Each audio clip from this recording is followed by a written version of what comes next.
His anti-government views helped inspire a deadly shooting at one of the nation's largest airports. But my next guest says Paul Ciancia, a white man from New Jersey, accused in the LAX shooting, should not be dismissed as someone suffering from stress or mental issues, that the issue is actually much deeper.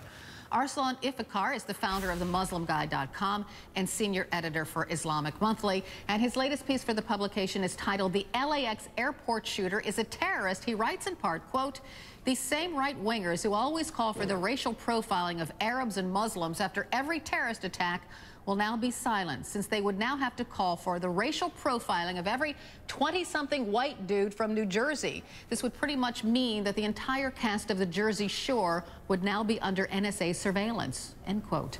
Morning, Arsalan. Good morning, Carol. Good to talk to you. Glad you're here. So Ciancia is charged with serious crimes. He could get the death penalty if he's convicted. Isn't that enough? Well, I think, what we have to look at, Carol, is the fact that, if it was a 23-year-old brown dude with a name like Muhammad Ali or Aziz Ansari, that our entire media meta-narrative would be calling this an act of terrorism, which it would be. Here you had a man who walked into a public place, Los Angeles International Airport, with an assault rifle, trying to instill fear in the general public with a political ideology, an anti-government ideology.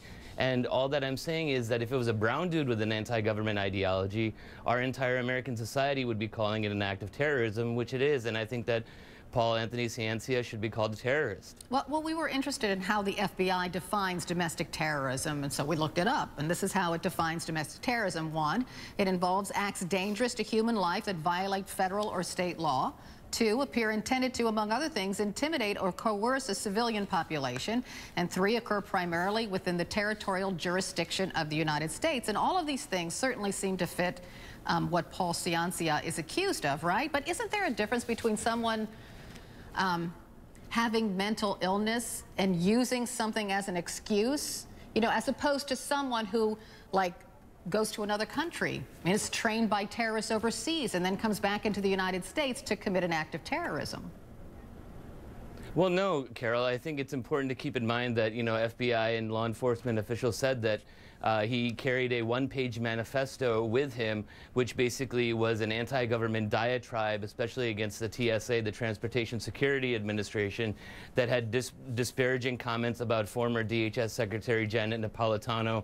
According to the Southern Poverty Law Center, the rhetoric that he used in this manifesto was almost part and parcel of the so-called quote-unquote patriot movement here in the United States, which sees the Department of Homeland Security as an enemy in part of this, conspiracy theory, New World Order thing. And so I think under any normative definition of the term terrorism, which most people deem to be violence committed against the general public with a political ideology, and I think the patriot movement is definitely one that would fit the profile here.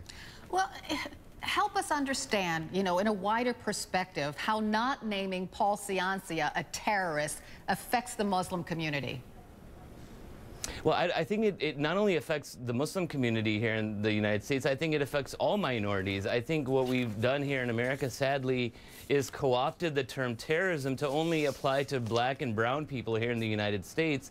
And when a white man like Paul Ciancia commits that same act of terrorism, we don't see that term terrorist attached to someone like him. And so I think it sends a very, very, resounding message to people of color here in the United States that there is a terrorism double standard out there, and that if a brown man commits an act of terrorism, it will be called terrorism. But when a white man does it, then it's just mental health issues. He's just a crazy, kooky loner.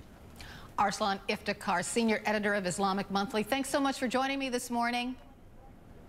Anytime, Carol. Thank you. Thanks. Well, we're back in a minute.